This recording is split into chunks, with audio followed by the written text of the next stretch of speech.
Imagine being a Muslim and waking up to a headline that describes the person who's just killed 50 of your fellow Muslims as angelic boy who grew into an evil far-right mass killer. Angelic boy. Is that really the best descriptor for a man who just opened fire on a mosque? Is there not a more fitting adjective that you could have used? The same paper covered the Orlando nightclub shooting in 2016. This was its front page. ISIS maniac kills 50 in gay club. I want to compare the two for a minute. Same paper, similar crime, similar death toll. One starts with angelic boy, the other with ISIS maniac. One shows a picture of a father holding his child, the other a narcissistic man in all black.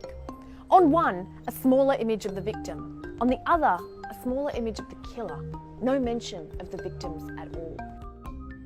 Now you might be thinking, it's one newspaper, Jan. Chill.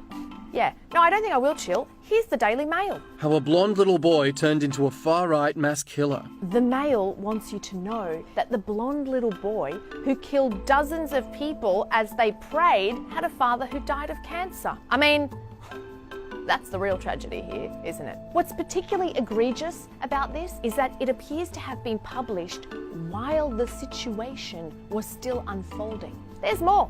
Working class madman. In Courier Mail land, white men who shoot children with semi-automatics are honestly just Aussie battlers gone a bit wrong. I mean, he was just a kid from Grafton after all. Now, I'm not saying don't go into his background. Of course, we want to know who he is and where he came from. But I do question whether his working class roots should be front and centre the morning after he's murdered 50 people. Why aren't there pictures on your front page? The Courier Mail rectified that 24 hours later with this cover, which appeared to give the victims the dignity they deserve. That is, until you read the first sentence. Terrorist Brenton Tarrant became twisted by a severe addiction to violent video games as he morphed from a curly-haired schoolboy into a ghastly mass murderer. In case it wasn't clear what drove the curly-haired schoolboy, cute, to become a ghastly mass murderer, the Courier Mail spells it out for you. Gunman loved violent games. Yeah, don't worry that he wrote a 73-page manifesto on how Australia must eliminate its Muslims. No, please continue telling us about the curly-haired schoolboy who played a bit too much Sega. I don't know, maybe it's weird for the Murdoch press to go hard on just how much this man despised Muslims, given they've been low-key fanning that sentiment for years. Remember this, and this, and these, and these?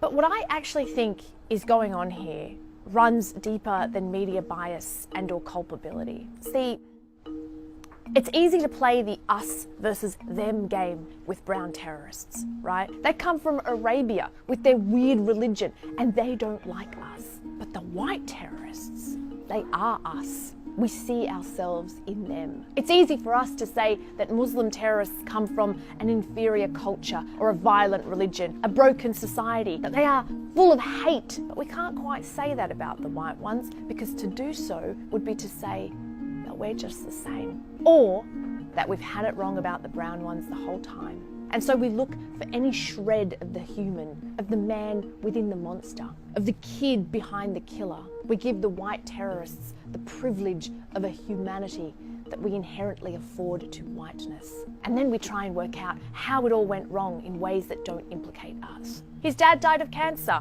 He played too many video games. He's a working class man. He's just a kid from Grafton. But see, none of that coats the truth.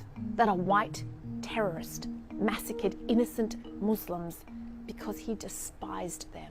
Now you tell me what that says about us.